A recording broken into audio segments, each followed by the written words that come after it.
order today. February 14th. Can we all stand for a pledge of allegiance, please?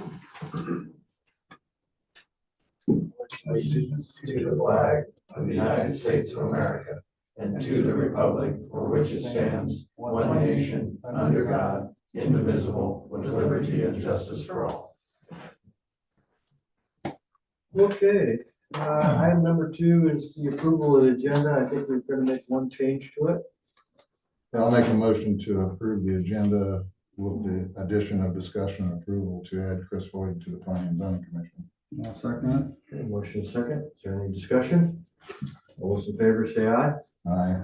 All right, motion carries. I'd look for a motion to approve the minutes for January 7th. it. I make a motion to approve the minutes. Second. Motion second. Is there any discussion? All those in favor say aye. Aye. Carries. Meetings attended. You guys have any meetings last week?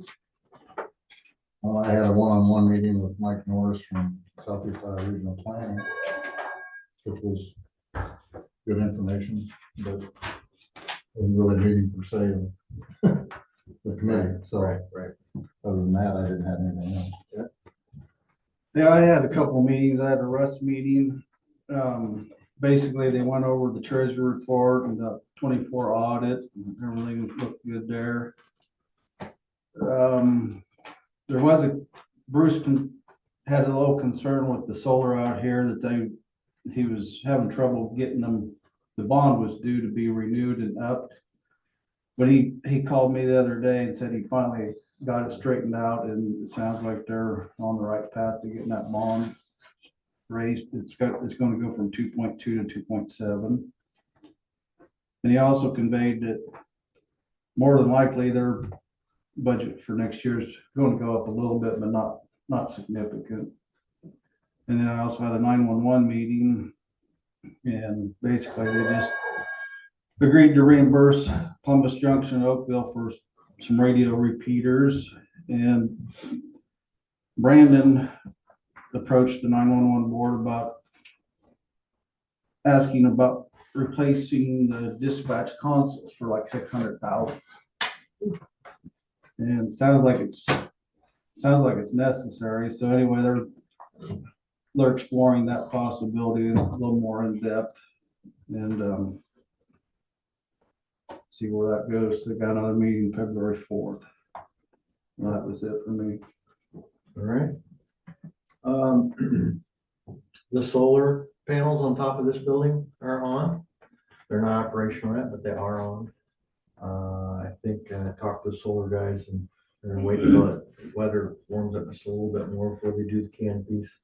The solar out at the complex is done. There's some paperwork. I don't know if I mentioned it last time or not. There's some paperwork that needs to be done before they flip the switch and use the solar. So I think that's in the works. I sent him an email yesterday and haven't heard back yet. So I was invited to the monthly department head meeting last Wednesday, I think it was. First time I think a supervisor has actually attended one for a while.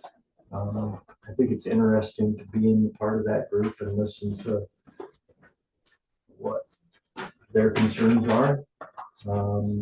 Brought them up to speed a little bit on some stuff that was going on behind the scenes on our side, and some of the budget, trying to give them some information on where we're going with the budget. So I'll be attending those every month to listen.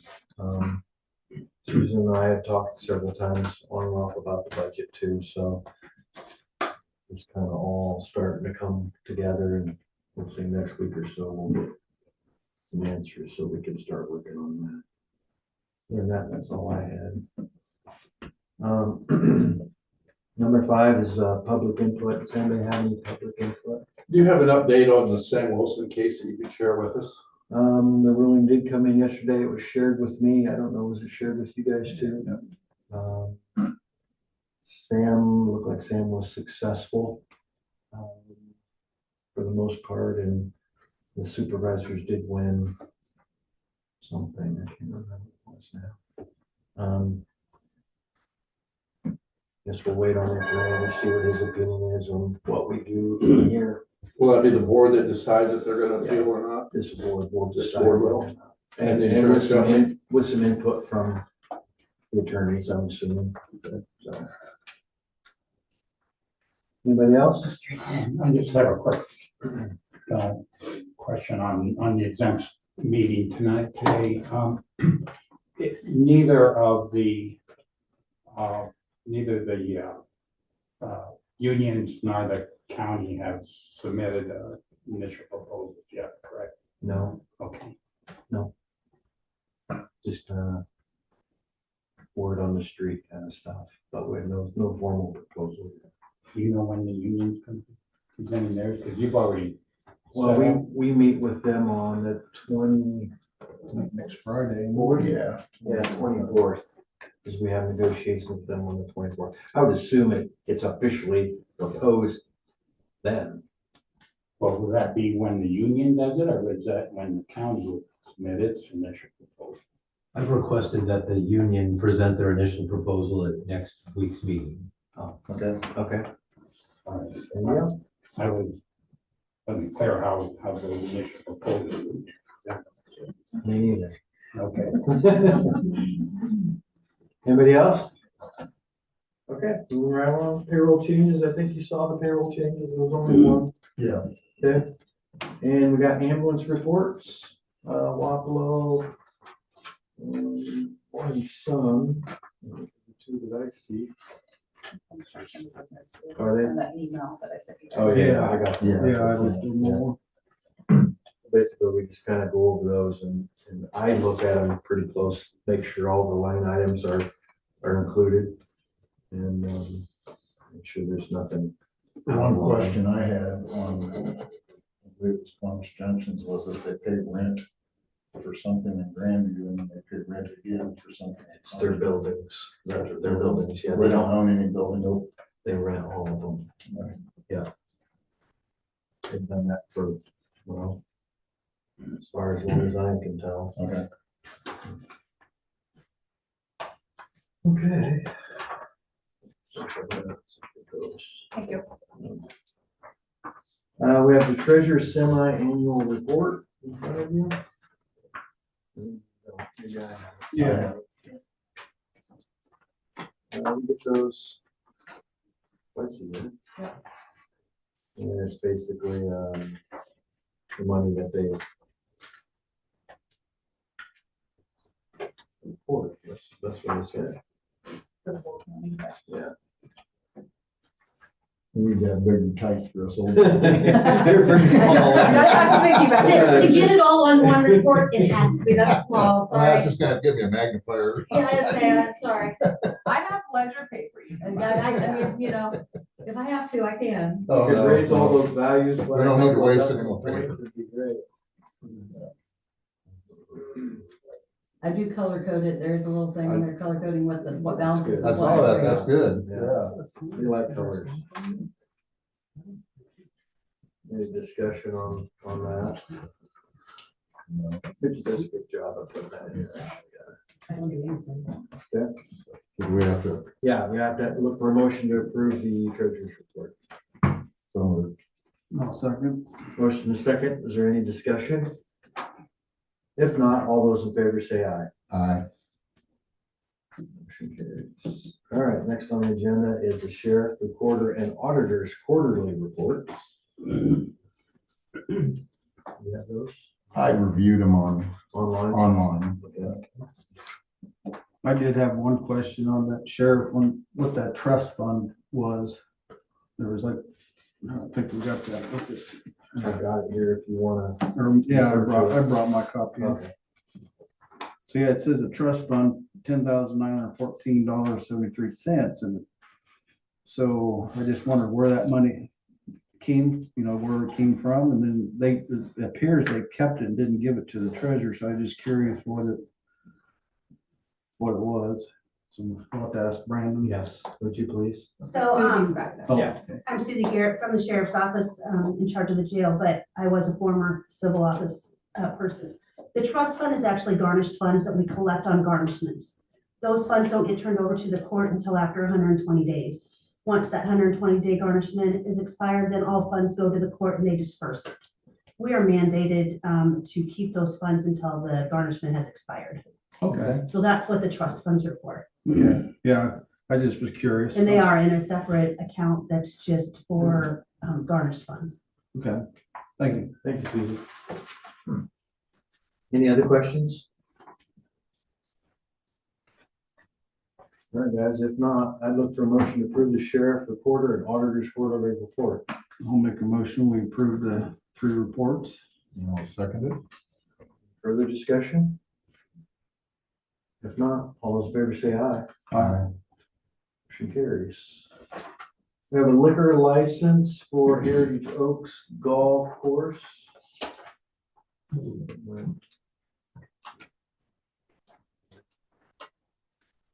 Okay. You got a copy? Yeah. Okay.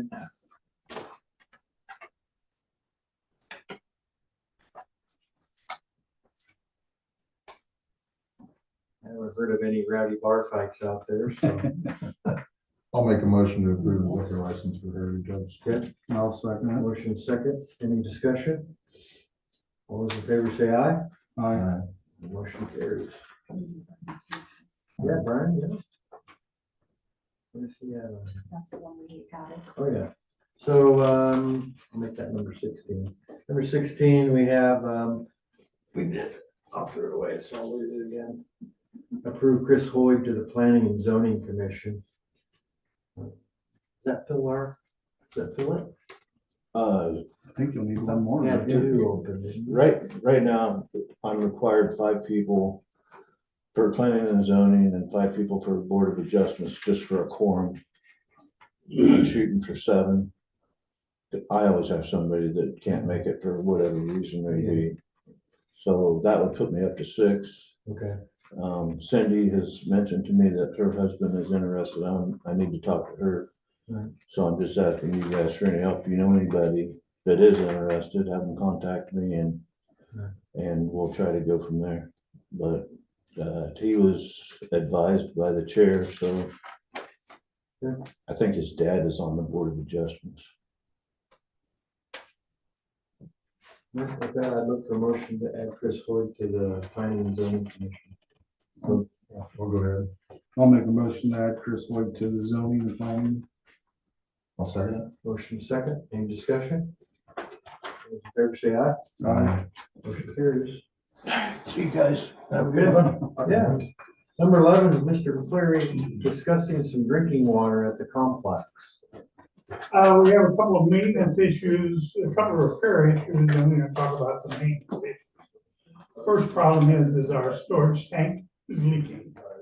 We have where the nipple at the bottom of it, where the outlet of our tank comes out, has been moist for a while. Now it's dripping and it's gotten a little more significant.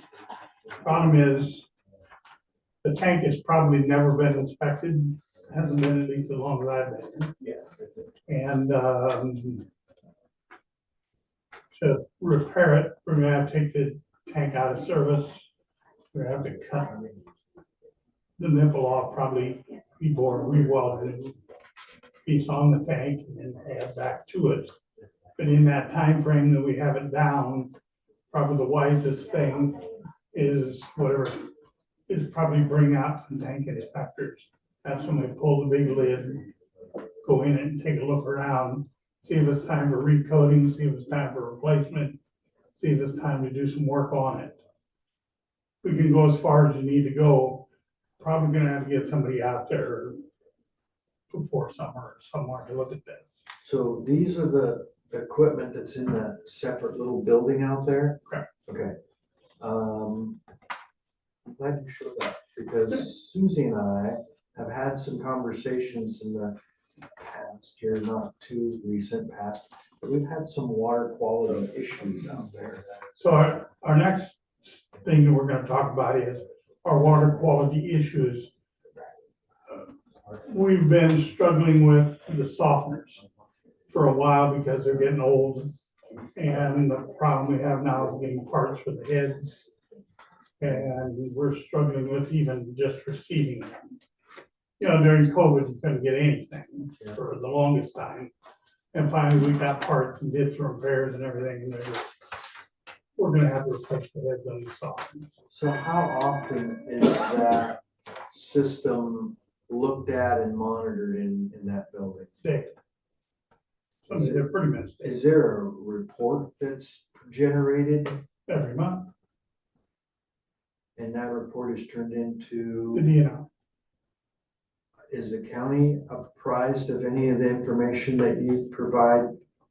Can be, I mean, it's not, Would you, it's water testing, water what quality. I would like to see is though, is who was there, Mhm. what time they were there, and what, Well, it's if they- various different people, and we don't keep track of the time because it's different times. We don't have a log like that, but we do have, I mean, we do have the daily visits and the sheet you can have that would for be. what we do that way. Because there was some question. The people, I rely on them at the complex Of to, course, because I'm not there all the time. Right. And they said, well, we've never seen anybody for months. So oh, no, that's not true. I'm not accusing you of that. I'm just saying that we'd like to have some sort of documentation that that's been going on. If you could provide it to the Absolutely. auditor so we can keep track of it. That Absolutely. would be great. My concern is how long the water will be down for. Well, then that's what we talk about next. I don't know how far you want to go here, because probably in this time frame, if we're gonna take it out of service, that's probably the time to replace the media and the filters. But they've been in there now since almost original. And it's probably time to talk about treating the well. So this would be something that we could talk about an entire system. We can talk about parts of the system where we need to do what we did the last time, which has been years ago now, when we had to take it out of service. When we were installing some of this equipment, we brought in a separate tank, hooked up a pump and hooked it to the building, and then serviced the building while we had it down. That's what my recommendation would be if we go that far. But even if we go far enough where we have to take the tank out of service, just to repair that coupling, it's gonna take time to do that, and we're gonna have to put some kind of alternative water there to make that happen. I mean, the office and the bathrooms are one thing, but we have a housing complex out there I understand. that, And that's what we had to deal with before. So we had to bring in a tank and pump to pressurize it with and get all the okays from everybody and made that all work. So we had water all the time. I'm a little worried about the cost. Well, and those are things, this is a preliminary meeting to talk about how far we go and what we do. The unfortunate part of it is, some of it is, like I say, replacing the filter media and things like this. It is a maintenance thing. It is time. It's probably time to do it. Don't have to do it.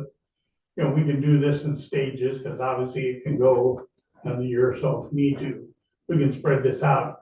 The repair is the most eminent, to get that repaired and get the heads on the softeners back up and operating properly. do we, are we charged a maintenance fee every month? Or, You're just charged our normal fee every month for our time looking at it and testing and okay, all that. We don't have a, yearly maintenance fee No. that, okay, all no, right. Because I'm only getting the information from other sources, not directly from. we can sit down anytime you like, if you have questions, we can go ahead. I know a lot of you guys probably weren't around for getting all of this and what we've done over the years. I'm kind of in charge of the complex maintenance part. We've kind of made that new position here this year. And quarterly, yeah, quarterly, I try to get together with the department heads out there and just let them know how things are going. We can do those kind More of often, things too. and it might be nice if you did attend there or somebody did. We could, But I know that the line issue and the buildup is a huge problem. Yep, well, we're treating some of that. Some of your problem is water quality is even from the source. So our problem is even what we installed and have been operating all this time is only gonna be percentage better. If you want to make it perfect, it would require quite a cost increase in system probably. I don't know that, I'm not an engineer, I'm just an operator. So I don't know, it would require a much more in-depth study. And Susie, do you want to kind of input here a little bit for water problems? I that guess you have? my biggest concern is in our kitchen where all the lime buildup is, not only is it's all on our dishes, but I mean, it's ruining our dishwasher as well. And as we all know that we're on a budget crunch and we don't have tons of money to replace the dishwasher. And it seemed to start where this lime buildup was the worst, like 3 or so years ago. And I don't know if we need to put our own water softener in the kitchen for our kitchen water in order to stop that lime buildup or what, but it's very time consuming to worry about. And our dishes, you can totally tell the lime deposit, we have to soak them in bleach just to try and get them to look decent. I mean, but we've been dealing with this lime deposit for quite a few years. And I know at first, when I first brought it up a few years ago, it's because the water softener wasn't working. And so we were waiting on those parts. these have all been struggles that we've But had. we've never fixed the issue. And That's so we're right. still struggling now 3 years later. I agree with her. And so, I worry that our facility's old, everything that we have in that kitchen's old. We've lost our freezer, our refrigerator, and we have to have our dishwasher because we're mandated to wash our dishes at a certain temperature.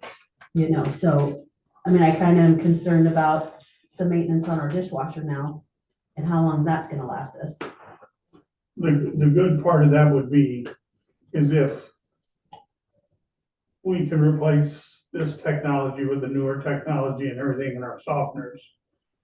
The quality issue that she's talking about will definitely improve and will also clean up the problem that's already there. When was that system put in, do you know? Was it 2012, possibly? I don't know the exact date. It's been a while. Right. And it's time, that's why the other reason I'm here is, address some of that. It's been a while. The people who service our softener, like she says, they've been, number one, just getting parts.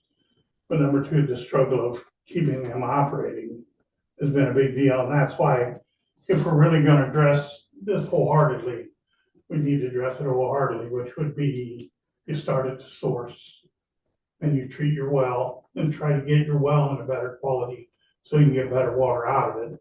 Then make sure your filters are optimum where they're at. Like I said, it's been a while since we've done, I mean, I can't remember because we have replaced the filter media once. And I'm sure it's time again. It's been more than 5 years. I guess how I would direct you at this point, knowing where we're at in the budget, would be give me an estimate on what it would take to repair it. And then, Well, what I thought I would do is try to break down some sections. The repair right now that we really need is the repair on the tank, with a look at the tank and the softeners, because that would address her concerns with her quality issues. I think it will help address that. Right. Then the other side would be to take this all down, replace the medias, treat your well, do the whole package. yeah, And I think we should look at that maybe in some kind of, here's what it's gonna take to do this. We're gonna have to call some companies to have the tank looked at. They'll have to be specialized companies because they have to be certified. The softener people obviously are the people we've dealt with. And if that becomes a problem, we'll have to talk about that. But right now, they want to replace the heads with the newer technology, and also replace the media in those also. So let me look at some numbers, get some things together for you. Okay. So we can all look at what it's gonna cost, try to bring it back up and address most of the issues. That's why I want to come today. Let's start out with, here's what I think we need to look at, and then see if I can put some stuff together. Paul, and get back on the agenda with her, so I know when to take my electric lister and filter. Good.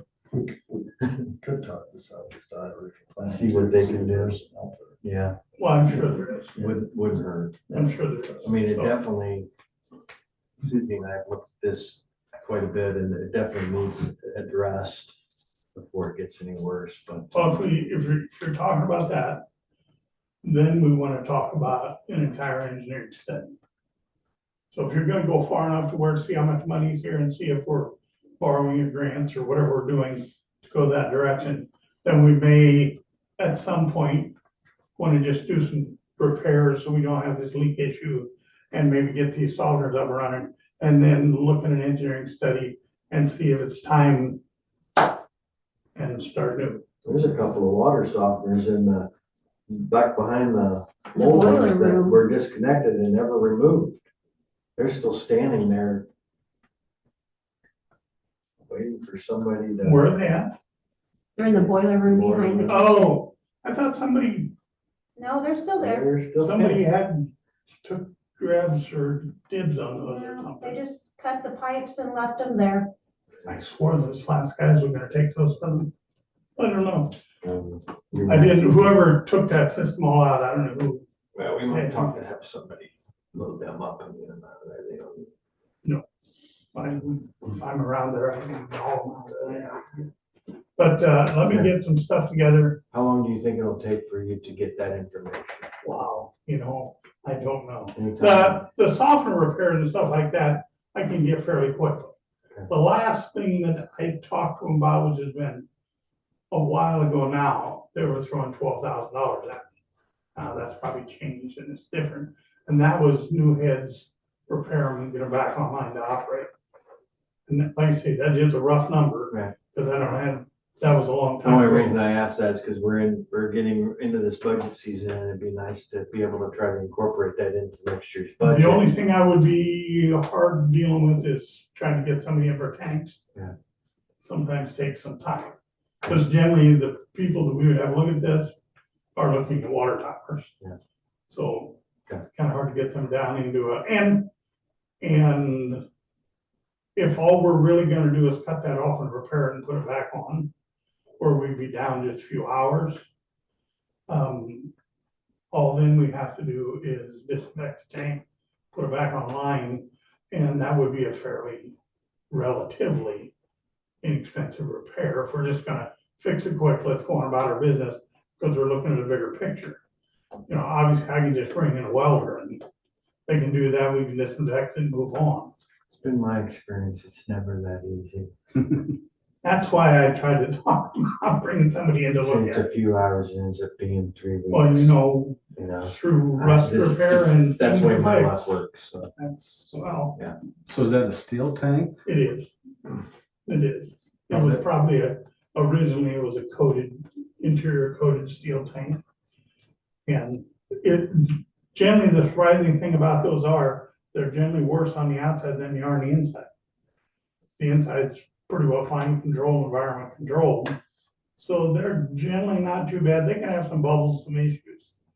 But generally the exterior environment, because of all the moisture in summertime, and, we have softeners, we have salt in there, and all things go on the outside is usually worse. So generally, like this nipple will probably be from outside environment, not inside. I see. So generally, we can cut them off, clean them up, they weld a plate on them, they weld a new nip on, and away we go. Those are things that we can go ahead and fix that, let's get the softeners up and running, so that we can start curing some of the water quality issue, and then let's look at a big picture. I think that would be a good one. So the softeners aren't working at all then? Or just Let me say somewhat? that I think one is working fairly well, or the water would be severely bad. I think the other one works some. The last that I talked with the service guy, he's having trouble with, they're old and outdated and they need to be new. He just having So- trouble with the operation. Anything that operates with salt in it, finally.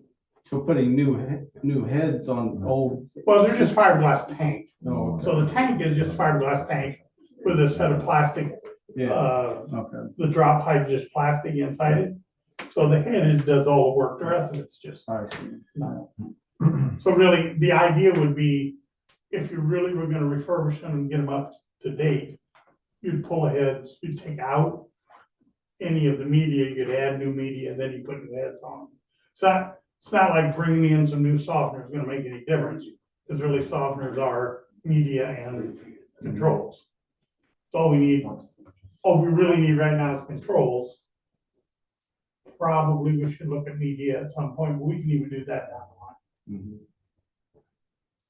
Let me see if I can get some numbers together for some kind of repairs for right now.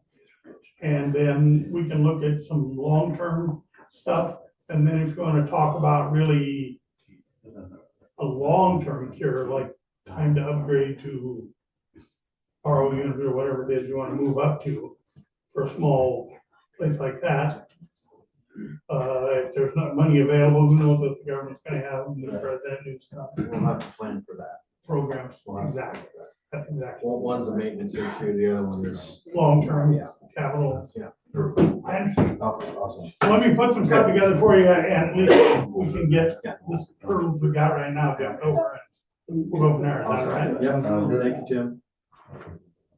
You guys have a Yeah, good day. you too. We got 15 minutes before Sarah and Mike.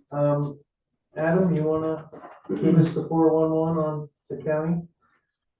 Well, on the roads only. so. We had another call out this morning. Got a little bit of snow. That's our 4th of the year so far. Nothing big, just all these little skiffs that come in and all that. We were going out to plot today and we blew 2 tires on a truck, and that was kind of a mess on the road. Ended up getting jacked up and changed and back to the shop. So that worked out okay. Other than that, again, we're continuing with budget things, price out equipment, and putting my spreadsheets together and all that. Working on plans for the K Road Bridge. Looks like we're gonna let that out in October, I think. So is the plan. So we'll have to get stuff into the DOT in like March or so. So we're getting our final things. And then construction the following year. Yes, yep. So it's looking gonna be about $1 million of farm to market money. So last one we did is generally when you have a bridge on pavement, it's a little more expensive because you have to pay the approaches and do extra railing and all those kind of things. So that's what we're working on there. Other than that, have been doing some work up there on X61, getting trees cleared and things like that. So the rest of the guys have been traveling around cutting trees everywhere in the county. So other than that, I don't know a lot. Well, guys have anything for Adam? No? Thank you, Adam. Well, since they just walked in the door. Hi, guys. Oh, got the hot seat already? Yeah, 9:15, but we'll scoot you up a little bit if you're prepared. Are you prepared? Sure. Nice warm place. I know. Feels better in here. I'll put some information together for you.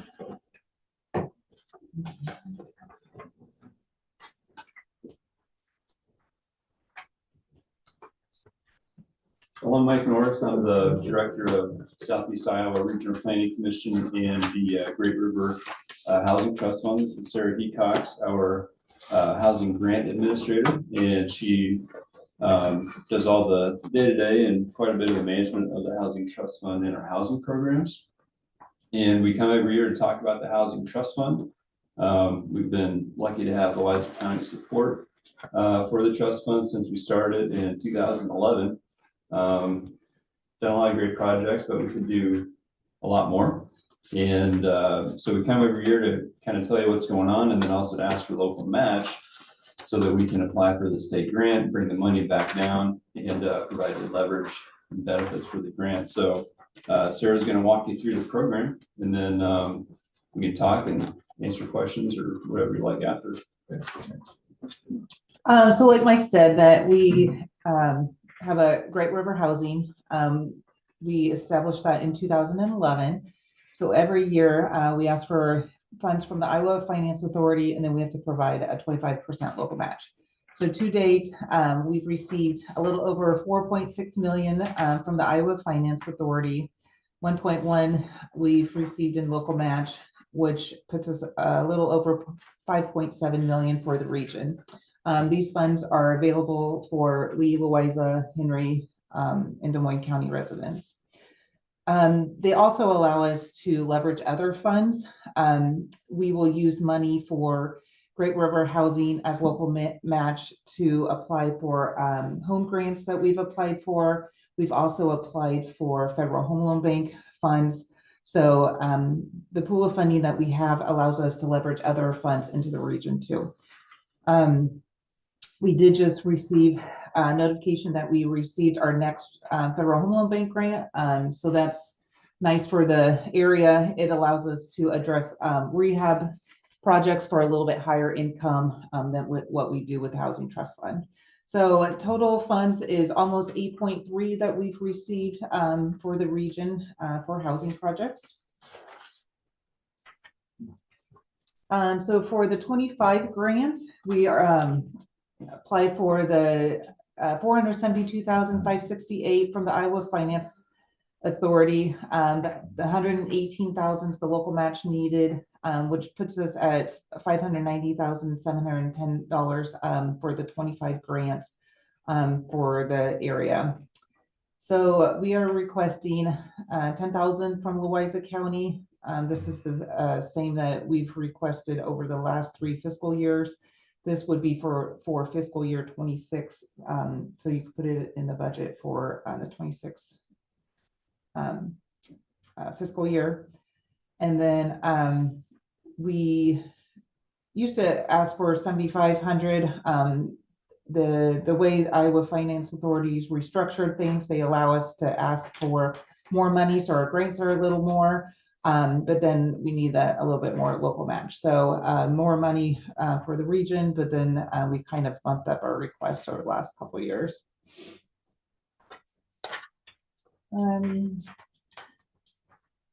So each housing trust fund is a little bit different. We based our funding off of programs that we feel would best benefit our region. We started off with just down payment assistance and owner occupied rehab. We've added upper story conversion for rental units, and then we also have development and special financing projects that we've added to the program. For down payment assistance, an individual can receive $7,500 in assistance. This is not a grant, it's more of a deferred loan. It's 0% interest. Homeowners can use it for down payment and or closing costs, whatever is needed. Extremely popular program for individuals looking to move into homeownership. And then they have to meet income guidelines. There's a table in the back. All the different programs have different income guidelines. So we work a lot with our realtors and lenders on this program that send us individuals that are kind of needing help to get them into that home ownership. Home rehab is also extremely popular program that we have. We bumped the assistance up per home to 15,000. That's still probably a little low with kind of prices that we've seen recently. Picture kind of shows a project of a house we did in Morning Sun. We did a roof on that house, get a lot of requests for roofs. That's why that 15,000 is kind of low anymore. But now we kind of maybe fund them more 18,000, done some more in 20s, kind of where bids fall in at. These funds are a grant. The homeowner does have to live there 5 years. So it's prorated each year that the homeowner lives there, and then it's 100% forgiven after year 5. We like to focus on more exterior items, do a lot of roofs, windows, siding. Those are probably our 3 most requested items. A lot of furnaces, especially in wintertime, we get a lot of requests for furnaces. Another project that we did in Wapello, person received siding for their house. Upper story conversion. This project is more for developers. If they have a building in a downtown area and they are looking to put upper story units in the 2nd floor, usually the floor is vacant and being underutilized. So this is assistance that would help them put housing units in that 2nd floor. They can receive $40,000 or half of the cost for the unit, whichever is less. Maximum of 4 units or $160,000 per project. They do have to match that dollar for dollar. So if the project is only $60,000 total, they would only receive $30,000 from the Housing Trust Fund.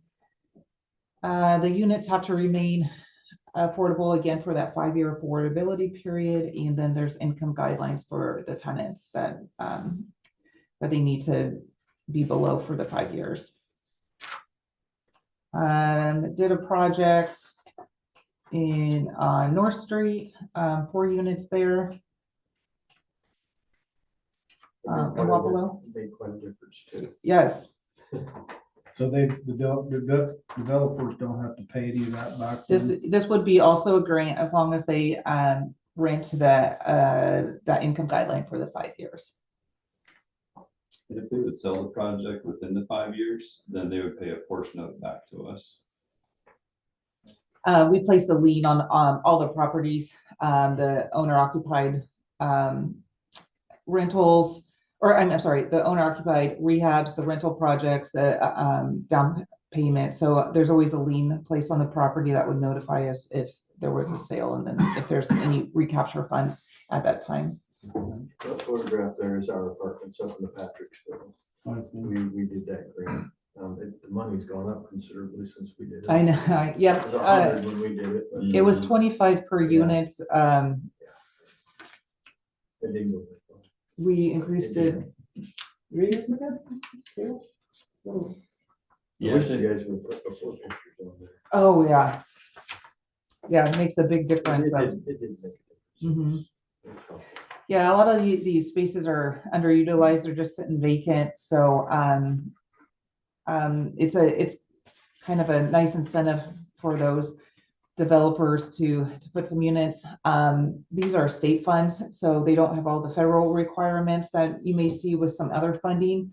So they're a lot more flexible with kind of the floor plan and what you have to do. And also have development assistance. Individuals can receive $25,000 a unit, $30,000 if they are looking to do a duplex, $35,000 if they would like to build a triplex. We're looking more for new units on an infill lot, not like more in a subdivision. Sometimes these properties maybe don't assess at what they should. The developers putting a lot of money into that neighborhood, or maybe taking on some risk, so the funds kind of help absorb some of that risk for the developer. The building or the house can be rented or sold.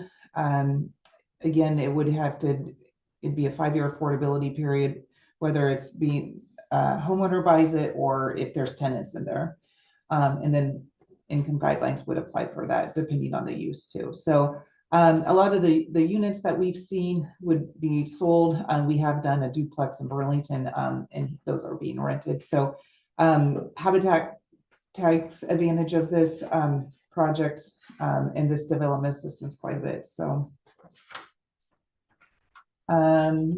one project that we did in Oakville with the development funds, Oakville Volunteer Foundation built a new house. They received the 25,000 in development. This is a 3-bedroom, 2-bathroom that again had to remain affordable for those 5 years. The last project that we've added to the trust fund is special financing projects. We work with a lot of bigger projects that have multiple funding sources. They may have tax credits, community development block grants, other funding sources, and kind of need that last piece of the puzzle to make the project work. So this is where the housing trust fund money can come in and help those kind of get them to the finish line. We work with the developer on different loan terms, interest rates, and can be kind of flexible with what their needs are. And then the units would also have to be income restricted. And again, you're going to see that 5-year affordability period.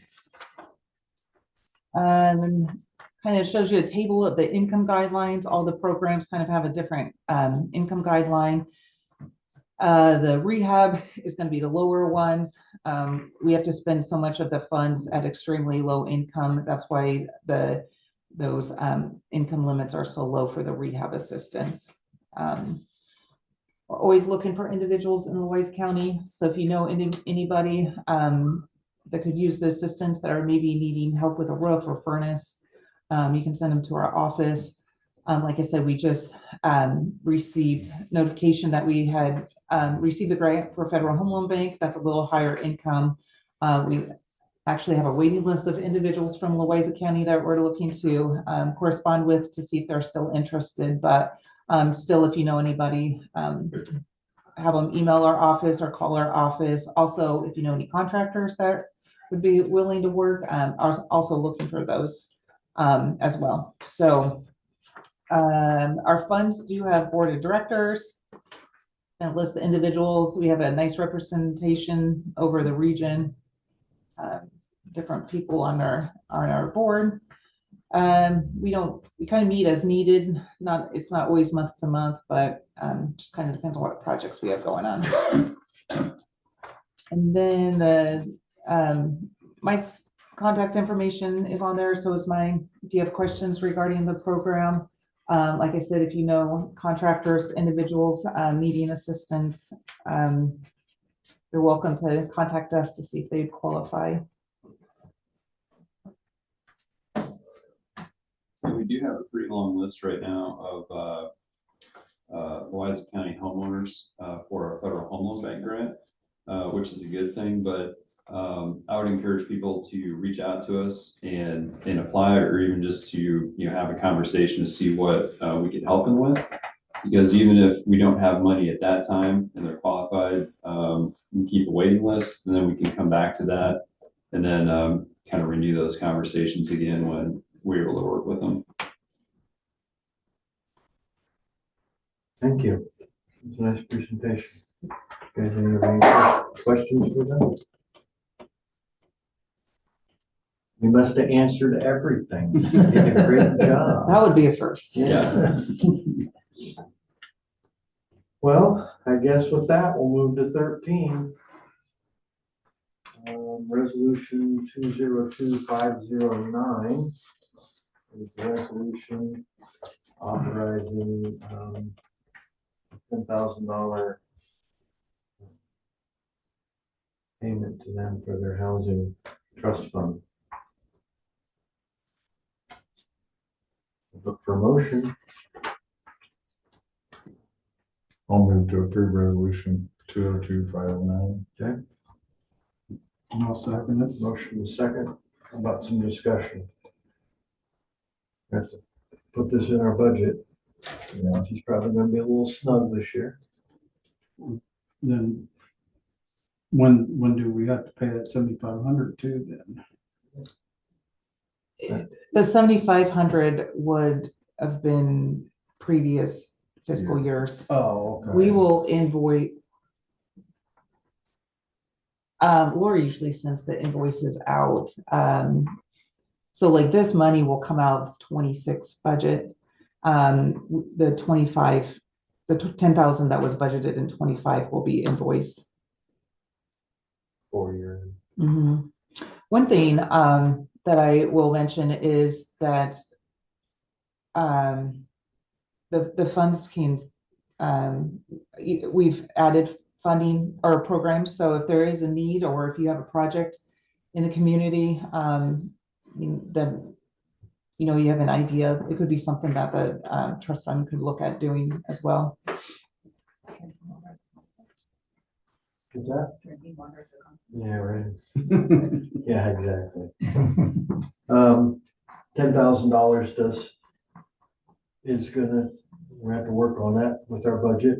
However, if one person applies for the $160,000 to upgrade something downtown, it's improved the community, either here or Columbus Junction or wherever within the county, so.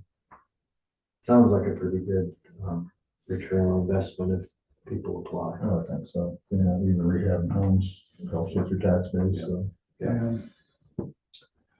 Okay, any further discussion?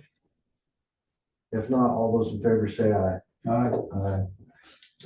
Motion carries. Thank you very much. Thank you. We appreciate your continued support. You just get people to apply and Yeah. use it. Yes, That'd be yes. great. We're, like I said, if you know individuals, send them our way. Have you done any work in the Columbus area or? Mhm. Okay. I mean, and we're looking really for, opportunities with homeowners, but also developers as well. And, all over our region, we need help, new units to help, bring in new investment and get maybe some older units that should be out of production. So if there are opportunities or conversations or people we should be talking to, we're happy to come up, or they can come down. Really looking to, oh yeah, we do have a new build with the Homes for Iowa House through the Iowa Valley Habitat. Great River Housing Trust Fund Board is going to look at their application this week on Thursday. And that would be for that development assistance to help them build that new home. And these are lots of the city zone for some time. You probably, I don't remember the particular address, but I'm sure you're probably familiar with them. And so they're going to be on the corner lot there. So it's a new house in Morning Sun. It's using a Homes for Iowa house, which, Is it fine? what's that? Fine. I think second Vine maybe. Probably a new housing district out there, so. Yeah, are they still doing building the homes in the prison? And Yep. is that what you're talking about? Mhm. Yep. Yeah, so I helped start that, years ago. We're in our 5th year of operation.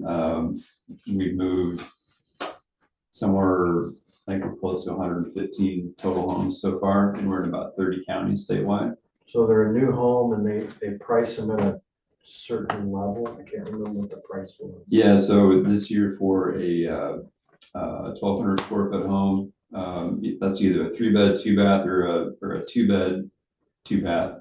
The 2-bed is a large 2-bedroom where your living area is going to be bigger. So that's priced at $99, delivered to the site. Wow. And it's completely finished except for the gutters.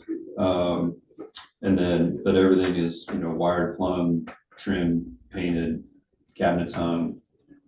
It rolls down the road at 24 feet wide and 50 feet long. That's something. And those meet HUD guidelines, is that? Meets every guideline. Yep, they're built to Iowa State Building Code. And so so Homes for Iowa Inc., that's a nonprofit, and I'm president of that. And so we're a registered modular builder in Iowa. And so we have to have a third-party inspector to inspect it to state code, and then they keep all the records for quality control and inspections that are open for examination at any time by the Building Code Bureau. So we do have one, Oakville has 3. Is that one of the pictures that we saw? No, that was a stick built. Yeah. They look pretty similar. They're ranch style. But we have different roof lines. We've got a hip roof line. Got a farmhouse style vertical siding. Our 2-bedroom models, sorry to divert into the conversation, but I'll run through it quick. So the 2-bedroom models are 24 by 42. So it's a 2-bed, 1-bath model. And so those are 83,000 this year.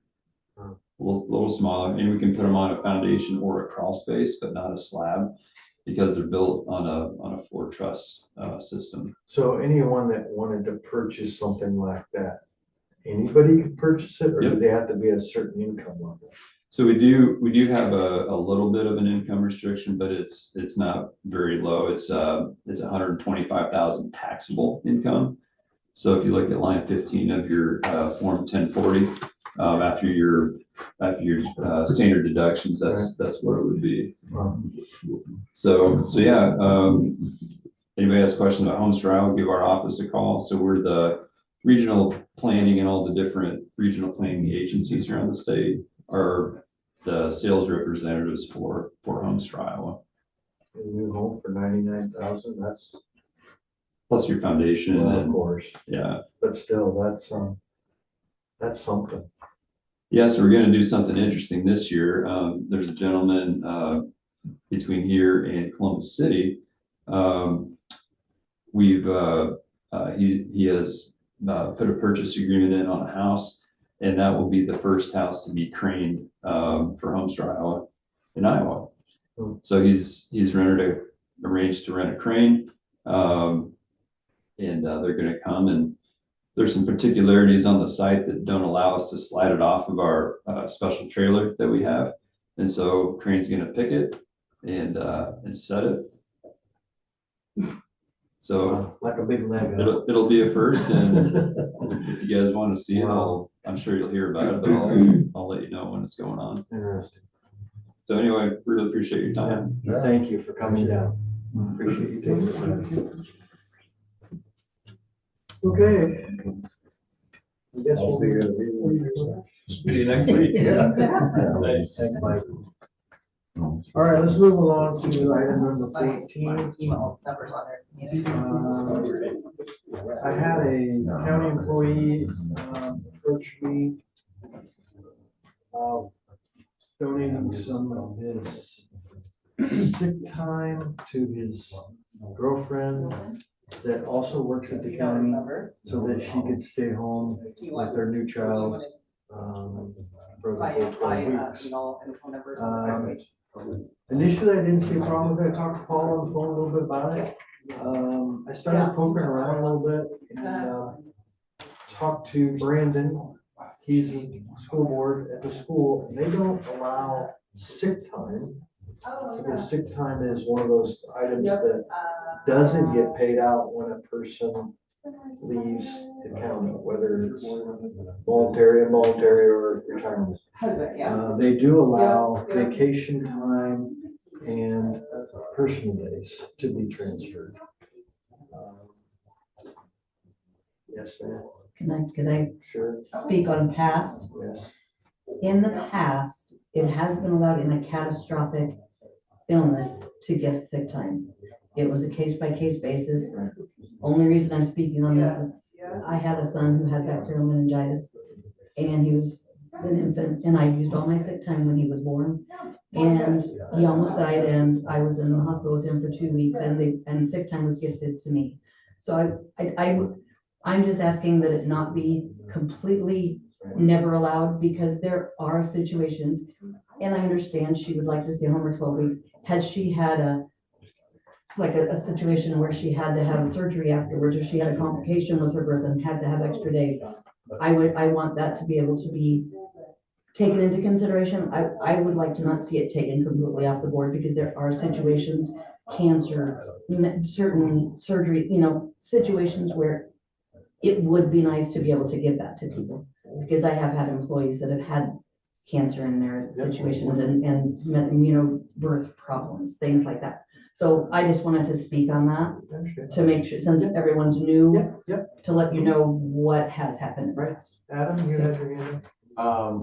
We had an employee who had a situation like this, I don't know, 19 or 20 or something like that. And he requested it, and it was brought to the board. I believe he decided we were going to do vacation, and it ended up personal time, whatever. That was the last one that I know of that came through our office, or came through the board. I'm not looking to get rid of it. I'm looking to make it more permanent.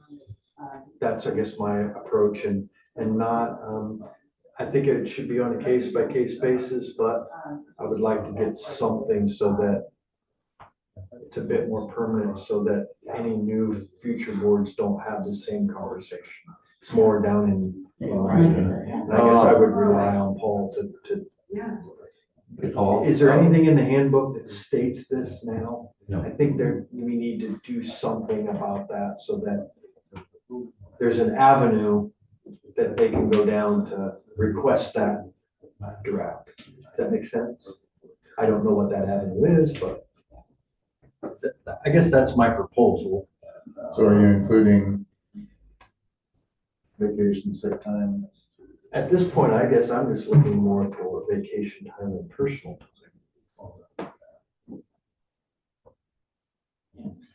Paul, wasn't there an issue when we talked about it, you know, at some point it becomes a popularity contest and whether that person receiving wasn't popular enough and whether it was because they were a protected class or something. Wasn't there some deal? I remember just a discussion about it, I think. I don't- Yeah, and that's where, I mean, so typically, I have some counties that do this, most don't.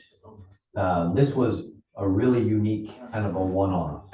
So if the question is, do we want to put a policy in place that would allow this on a permanent basis?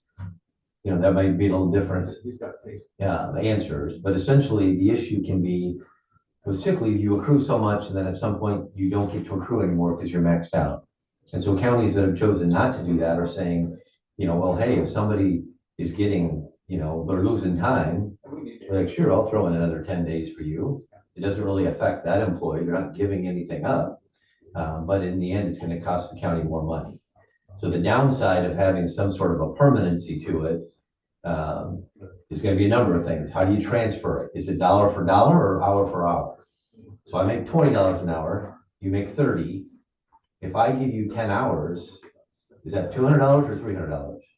Right? So there becomes a financial where your books all of a sudden are, right? You have an unfunded liability of having sick leave on the books, and now that number is different. So a lot of them just do it hour for hour. Then the other issue can be, you know, I've run into this where the department head, it's like, this employee needs to go. They've been gone for 6 months and people keep donating leave, you know, sporadically. And so the impact to that is their employment continues. It restricts the department head's ability to hire somebody else. And then it additionally extends county health care. Okay, so we're paying the cost for that health care, and it's a big number. And so where's the end to that? So it's, and then it can be a popularity thing. I had it in a county where this guy abused sick leave his whole career. And he got to a point where he was a roads employee that was going to people's homes saying, why don't you donate some time? Why don't you donate some time? And it ends up being kind of a popularity contest. There can be a HIPAA issue of, you know, how do you notify the community? How do you tell people so-and-so is going through this? You know, or do you set up just a random bank that says, hey, you can donate it? So this one was unique in that it was kind of a, you know, a couple, and that the need is immediate.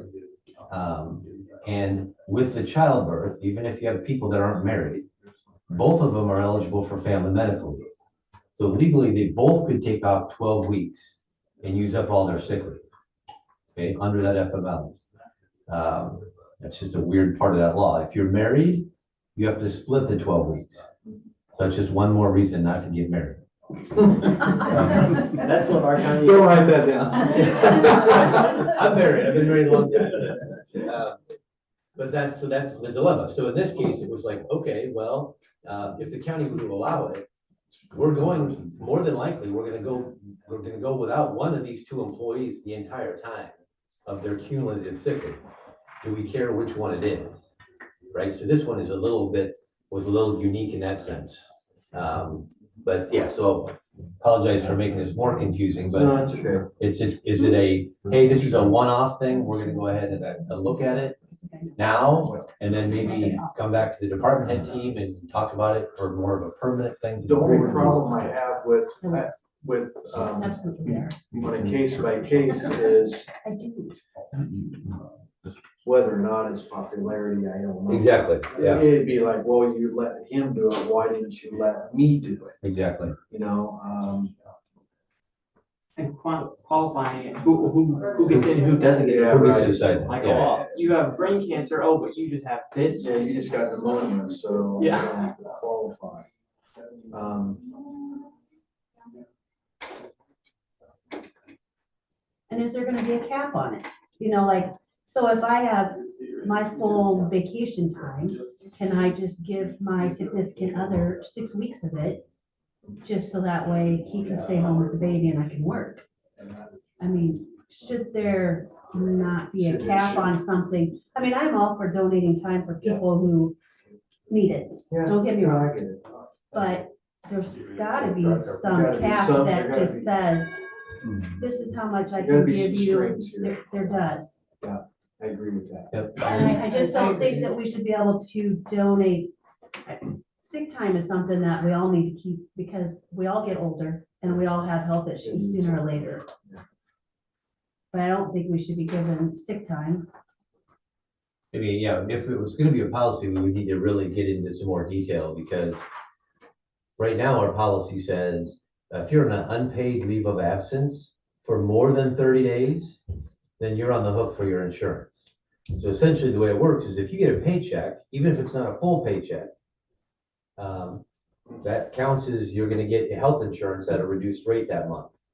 So if we're gonna put something like this in place, this could drag on forever, right? And employees like, hey, I got one check this month for one day. There I got the county, I got the $2,000 for my family insurance. And then the next month I got another single day, right? So as far as a permanent policy, it is problematic, and it's not typically something I'd recommend because of all these what ifs. But again, it would come down to, once you start saying specifics, then it can be hard to draw that line. And I typically never want to be in a position that I'm the one that has to judge. Well, I don't like your reason, so you don't get to do it. I do. If Vicky Right. needed it, there would be 9,000 hours donated because everybody loves her. Yeah, the lies. If it's That's all Adam, lies. All He is lies, talking. all lies. if it's Adam, I don't think he's gonna get a weekend. So, I'm a protected class. I'm over 40. I would say we need to not take any action on that today and maybe get more information. What do you think? I mean, I would like to have some more You conversation got just about as it. much vote as I do, so you tell me what you're feeling. I don't wanna take that away from, I think that's something that we've done in the past. It just Well, I worked something in a that, factory one time and we were allowed to, with other hourly employees, trade time. Otherwise, this guy needed a day off, I'd go in and work for him on that day, and then someday in the future, when I need a day off, he'd cover for me for a day. And so it was hour to hour, but it only took one guy To mess to it not up. show up when he was supposed to show up and It's cover the for me. whole thing. And it screwed the whole thing up. I just know how much it helped me, Right, because at that right. point in time, I couldn't afford to, no, I had to be at the hospital. Because he was at that point where he could have died when he was Right. only 3 weeks old. So I couldn't leave the hospital, but I had no sick time. I couldn't afford to not work for 2 weeks. So there was someone that worked in my office that had her sick time maxed out. She gave me time so that I could be there for those 2 weeks. I don't think So- it should be dollar for dollar, I think it'd be day for day. And- That's Yeah. simple. And that part, that's all I just wanted to speak for it as someone who has had it, and it definitely helped me. So I don't want to see people that need it, not have it, like, say, sorry, no, that was the only reason I I spoke. think you're gonna have to structure it. Yeah, and I understand that That too. takes all the weight off Right. this board, I completely understand that. him, it's just, Yeah. you can do a maximum of this per person in a calendar year, you can, And I've got a couple other counties looking at another solution to this. And I don't know, I'm guessing we talked about this at some point, but essentially to come up with a PTO system. So, you get rid of vacation, you get rid of sick leave, get rid of any personal days, and you go to a PTO system. And then with the PTO system, you implement a short-term and a long-term disability program. Now, if we had that in place, we wouldn't have this issue, because that employee, with having a baby, would be able to stay home for, I think it's 8 weeks, it depends on the plan, and get paid a portion of her salary during that time. Now, the benefit, there are pros and cons to it. The benefit to employees, in my opinion, is if you're an existing employee, this can be a great thing. And if you're a new employee in this kind of a situation where you don't have a bunch of time built up, that's hugely beneficial to them, that they would have this leave. Personally, I had a niece that was fell down some stairs, had a brain injury.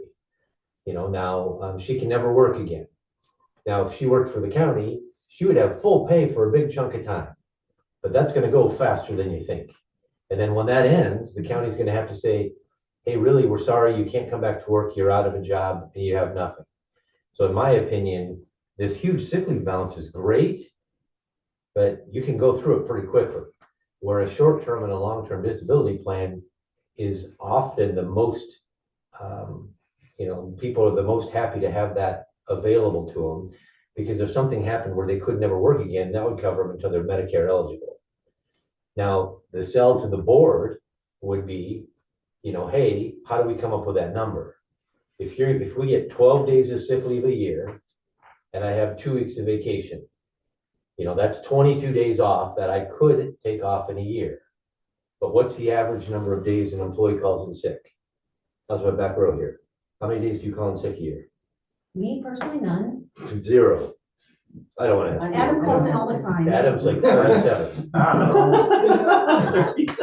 Once every month. Yeah, so let's say it's 3 times a year or somebody would, and it's not FMLA. So if it's a serious health condition, that's not what we're talking about. Just, hey, I'm not coming in, I have a cold. Let's cut it in half, call it 6. Okay, so that employee gets 22, but they're only actually using 16. Okay, so then that could be the new board number. The board said, okay, for most employees, we're not going to harm them. So instead of accruing 22 days a year, 12 of it being sick, 10 vacation, now you're going to accrue 16 days of PTO. So now all of a sudden we're saying, okay, that's really a reduction of 6 days. You're working 8-hour days, that's 48 hours a year times the number of employees. Right now, that sick leave accrual is showing up on our books as an unfunded mandate. If it needs to be used, we're paying it out. And so counties that implement that, ultimately their liability decreases by, could be $200,000. And with that potential savings, they can purchase a short-term disability plan. Union County just did it in Creston. And I think the short-term disability plan that will cover 100 employees was like $7,000.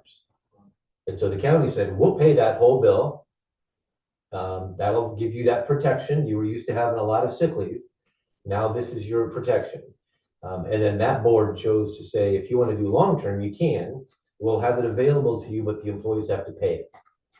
But in total, if the county were to offer both short and long-term, I think it was just shy of 20 grand that the county could have paid all of it if they wanted to. And the thought would be, hey, if you're an existing employee, if you're an employee that doesn't use a lot of sick leave, this is going to seem like you had more time off than you ever did. I was never calling in sick anyway. I'll take my 2 weeks of vacation, but if you're giving me 16 days, she's going to be saying, shit, this is great. The water tastes great. So let's do 2 paths of action.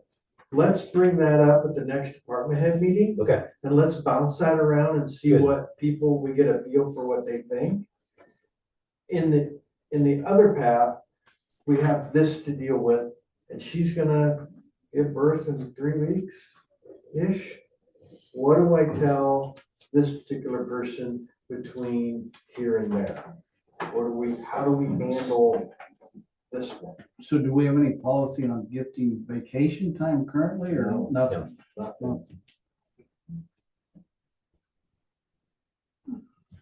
And this is wanting to be a gift of vacation time or sick leave or what? Well, he said sick, but I would say no sick time, but vacation, I guess vacation time maybe. I mean, if we're gonna change this whole thing, I don't know that we're gonna necessarily set a precedence, because it may change, maybe. I just need to know what to tell him, and if you say no, then I'll tell him no. But, I guess it's something that we need to, I owe him an answer. Are we talking lots of days? I mean, I'm just curious. I think he said she had 8 or 9 and he wanted to give her 2 or 3. Weeks, we're talking Yeah, weeks. weeks, yeah. I'm old school. I didn't even get 8 weeks, so. I didn't either, I got 6. We got 6 weeks back in the day. I The mean, department head was a little surprised when I brought it up because he wasn't aware of the situation.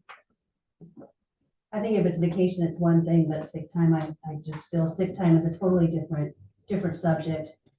You know, So because if he wants to donate his sick time or his vacation time, we'll allow it.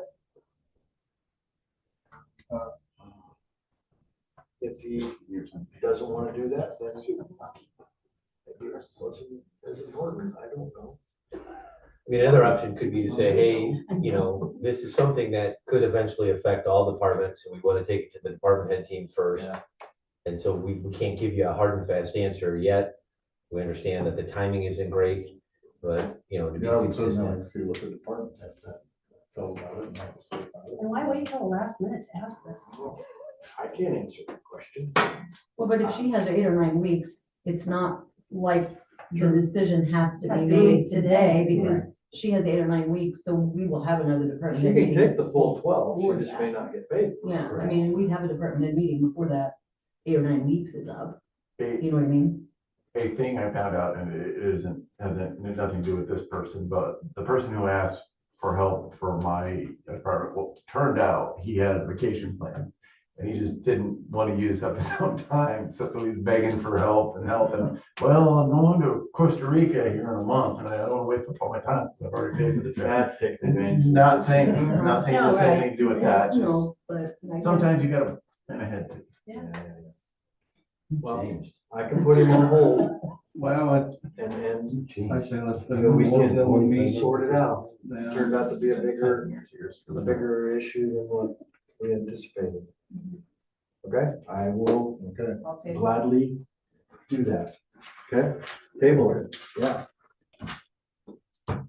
Okay. I felt we just went in a big circle. That's awesome. Okay, we got holiday schedule, another one big circle here. This was brought up at the department head meeting. We did show our hands and there was some pens thrown and, This.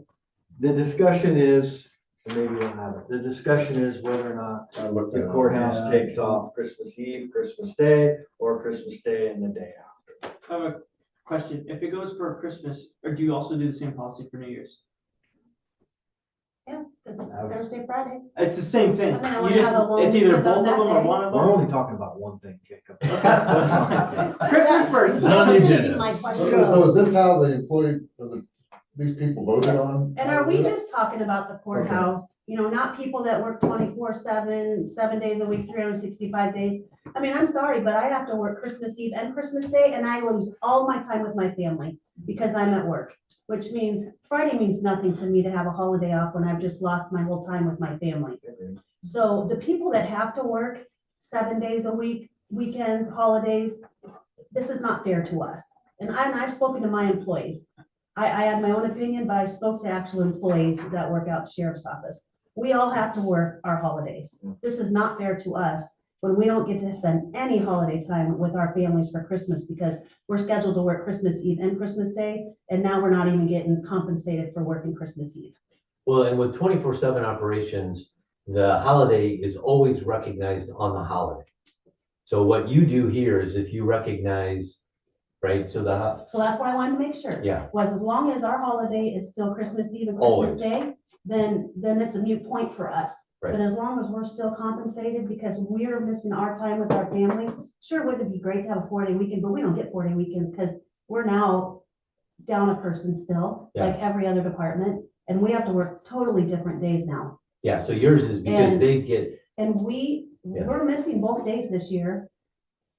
5 people in my facility alone are missing both holidays with their family because we're scheduled to work Christmas Eve and Christmas Day because those are our days to work for that week. right, so what you guys recognize doesn't impact theirs because they would get additional pay for working on a holiday. So they might get We're not paid, getting both. We're either getting Christmas Eve and Christmas Day, but we're not getting on Friday if that's so. right, so chooses. if you recognize Thursday, but it's actually not the holiday, it doesn't impact them. They still get, because otherwise they would say, well, I worked Christmas Eve and Christmas Day, but the board said the day after was the holiday, so. That's what, it should be the actual holiday is what they should get paid for. Exactly, that's how it works now. Yes, okay. So regardless of what you do here, is just for those who work Monday through Friday. Once again, where I used to work, they would move the holiday to benefit people that work straight days during the week. But the swing shift workers got paid for the actual holiday because they had to work, Exactly you the know, same. so, Yep. yeah. Overtime, you get overtime, don't you, working on the holiday? Yep. I just wanted to make sure that that was clarified, so that way when my employees see that they've now lost another holiday, that they don't get to spend with their family, I can say, nope, we're still being paid Christmas Eve and Christmas Day. Yes. Well, That's the correct. list is about half and half, so no matter what decision you make, you're gonna make half people mad. Welcome to being a supervisor. Well, and speaking for the courthouse employees, we don't want to take anything away from those that have to work the 24/7 job. I mean, we understand that when you took the job, you knew that that's what it was gonna be. Absolutely. And we knew we were gonna work 5 days a week. You guys get longevity, you get things that we don't get. So it's kind of, we look at it as you get those things. If we get this, that's kind of a little give and take. So is this decision like a decision, okay, this is the way it's gonna be from now on? No, just this year, Well, no, 'cause public, next publish year- If when the Culver's Day courthouse is will be different. closed. Okay. Our big So thing we're is, gonna have to address this every year? Possibly, Pretty it much. depends on where. it Well, you know, it falls. depends on where the holiday falls, if it's, Yeah. you know, if it's, my big thing is our support for the state. They're closed the day after Christmas. So for our motor vehicle and our driver's license, we have no support whatsoever. So basically for almost everything we do in that office, if something happens, equipment breaks down, or we have a problem with a customer, we have no support. So to us, it makes more sense not to have the day after. But that's just our office, you know, so that's me just speaking for my office, which is who I have to. Yeah, because like for the assessors, you know, what they wanted, and for my office, they wanted the regular holiday because, so it's a toss up. You can't. But like I said, if you give Christmas Eve and Christmas Day, if all my girls want to take a vacation day, the day after, then I'm gonna say the office is closed, no staff, and let them take the day and we'll be done with it. I mean, if that's what it comes to. Tell me what you want. I think that would be kind of consistent with That's- what we that's what I do want. is. Sure is, because you're the one voting. You're the rulers on top of the hill. Make me a motion. I've been attention, Adam. That's okay. what day is Christmas? Adam, Christmas is on a Friday or Thursday. Christmas is on a So, Thursday, Christmas Eve is Wednesday. Wednesday. So And I think Adam had a question, like, so if you guys can't do any work on a Friday because there's no support, can you just take a day off and you guys agree to close the courthouse that day? And they have to take a day off, because that's what we'll probably do. Because it's a public building, Yeah, that office will be closed. The Cause, courthouse will still be open. cause in the union contract, our guys get half a day on Christmas Eve off. You know, I'll probably work half day and then I'll just take vacation on Friday.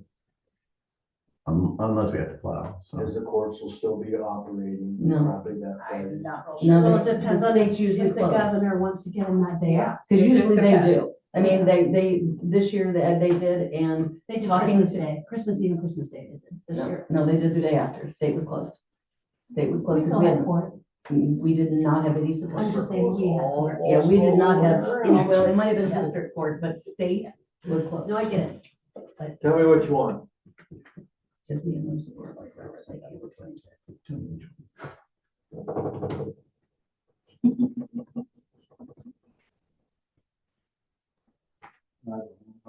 Guess I'm old school. I think Christmas Eve's a holiday, Christmas Day is a Okay, holiday. is that a motion? I'll make that motion. Okay, I'll second it. great. Christmas Eve and Christmas Day. Closed for holidays. All those in favor say aye. Aye. There you go, here's your decision. Fine. Okay.